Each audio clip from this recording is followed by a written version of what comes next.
Good evening ladies and gentleman. Laws of nature में आपका स्वागत है। लॉज ऑफ नेचर में आज हम बात करेंगे बीइंग अ रिलेटेबल, एक संबंधित होना। As a profession, as a teacher, as a professor, as a lecturer, आप कुछ भी हो सकते हैं। आप अपने लोगों को अपने बीच में कम्युनिकेट करते हैं, एक बड़े समुदाय से, बड़ी कम्युनिटी से, बड़े सोसाइटी से, बड़े लोग जो आपके सामने बैठे होते हैं बड़े हुजूम के साथ, एक बड़ी छवि के साथ। एक स्टूडेंट्स, जैसे कि आप एक क्लास ले रहे हो, आप कुछ बच्चों को पढ़ा रहे हो, कुछ लेक्चर दे रहे हो, कुछ उन्हें समझाना चाह रहे हो, तो एक ज़रिया बनता है ना कि आप उनको लेक्चर देते हैं, पढ़ाते हैं, समझाते हैं, तो कम्युनिकेट करते हैं सबसे पहले।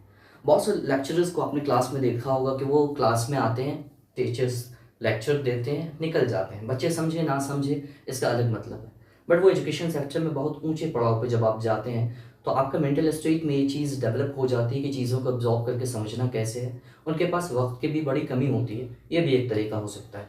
ना टाइम देने का, ना अच्छे से सेलिब्रेट करने का, हर एक इंडिविजुअल को समझाने का उनके पास वक्त ना हो सके। मगर मैं आज बात करने जा रहा हूँ कि बीइंग रिलेटेबल, एक संबंधित होना, एक बड़ी कम्युनिटी के साथ, एक बड़ी भीड़ के साथ बड़ा ज़रूरी है। क्योंकि उन तक जो चीज़ें आप परोसना चाहते हैं, उन तक जो चीज़ें आप देना चाहते हैं, उसके लिए रिलेटेबल होना, उनसे संबंधित उन्हें महसूस कराना, उनसे रिलेटेबल महसूस कराना बड़ा ज़रूरी है। इसलिए आप एज एग्ज़ाम्पल देख लो, एक लीडर, एक पॉलिटिशियन जब आपके बीच आता है, आपके रीजन में आता है, एक सेंट्रल लेवल का कोई पॉलिटिशियन है, वो अलग अलग क्षेत्र में घूमता है, अलग अलग रीजन में जाता है, उस रीजन की भाषा को वो पहले चुनता है, उस रीजन में ब्रदरहुड को प्रमोट करने का, एक दूसरे से कम्युनिकेट करने का तरीका क्या है, भाषा क्या है, लैंग्वेज क्या है, वो चीज़ वो पड़ोसेगा उस भाषण में ज़रूर।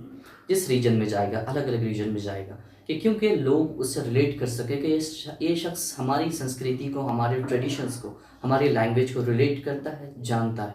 तो लोग बहुत जल्द चिमट जाते हैं, भीड़ जो है बहुत जल्द उससे अट्रैक्ट होती है, उसकी बात को फोकस करती है, सुनते हैं।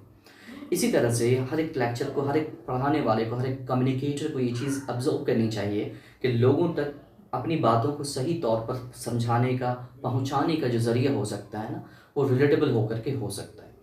मान लो आप एक क्लास में बैठे हो, वहाँ पे अलग अलग रीजन, अलग अलग क्षेत्र के बच्चे आते हैं, वो कम्युनिटी बन जाती है एक तरह से, उनके बीच में बॉन्डिंग होती है, वो दोस्त होते हैं, कई ज़रिए बनते हैं, उनके बीच में जोक्स बनते हैं, जोक्स भी क्रैक्स होते हैं, मीम्स बनती हैं। आजकल तो बड़ा मॉडर्न एज है ना, चीज़ें बहुत से डिफरेंट बनती हैं, तो उससे रिलेट करके आपको पढ़ाना बड़ा ज़रूरी है। क्योंकि आप उनके स्तर पर, मैंने ये नहीं कहा था कि एजुकेशन के सेक्टर को, एजुकेशन को बहुत नीचे गिराते हैं, बट उनके मेंटल स्टेट को जब तक नहीं पहुंच पाएंगे, जब तक नहीं जान पाएंगे आप, उन तक चीज़ें, एजुकेशन, इल्म नहीं पहुंचा सकेंगे। इसलिए उनके मेंटल स्टेट को जानने के लिए उनसे बॉन्डिंग आपकी थोड़ी सी अच्छी होनी चाहिए। वो जो जोक्स क्रैक करते हैं, उनसे थोड़ा सा क्लास से अलग टाइम लेकर के थोड़ा सा उनसे कम्युनिकेट कीजिए, थोड़ा सा जानने की कोशिश कीजिए कि आजकल क्या चल रहा है, चीज़ें क्या हो रही है। थोड़ा सा कम्युनिकेट करने से आप उससे रिलेट कर पाएंगे। आपके अंदर जो भी, जितना भी नॉलेज होगा, आपके पास नॉलेज का पहाड़ हो सकता है, बट आपके पास ये स्किल नहीं है ना कि उससे रिलेट कर पाए, तो आप उन तक नहीं परोस पाएंगे, उन तक नहीं दे पाएंगे। तो सबसे पहले उनसे थोड़ा सा वक्त लेकर के थोड़ा सा कम्युनिकेट कीजिए, या तो क्लास से पहले जब आप उनसे मिल रहे हो, या फिर क्लास के बाद कर सकते हैं। जैसे भी आप उनसे रिलेट कर पाएंगे ना, तो चीज़ों को परोसना बड़ा आसान हो पाएगा।